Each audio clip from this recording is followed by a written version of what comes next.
বা ইউকে ইমিগ্রেশনে নতুন রুলস আসছে, মানে একদম হোতা দিচ্ছে, ঠিক আছে।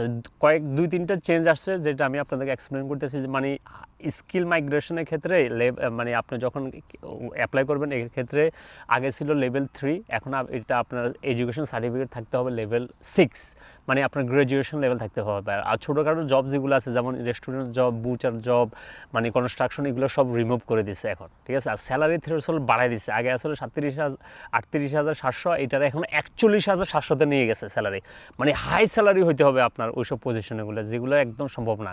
তারপর কেয়ার ওয়ার্কার যা আছে, যত care worker, skill care worker, মানে হাই স্কিল কেয়ার ওয়ার্কার যা আছে, সব মানে ইউকের বাইরে থেকে মানে অ্যাপ্লাই করা বন্ধ করে দিয়েছে। তবে আমি কোনো ইমিগ্রেশন লয়ার না, আমি ইনফরমেশনগুলো গভর্নমেন্ট ওয়েবসাইট থেকে আমি আপনাদেরকে দিতেছি, ঠিক আছে। তবে যারা অলরেডি ইউকের ভিতরে আছে তাদের কোনো সমস্যা নাই, তারা যে কোনো সময় সুইচ করতে পারবে 2028 পর্যন্ত, ঠিক আছে। Good luck.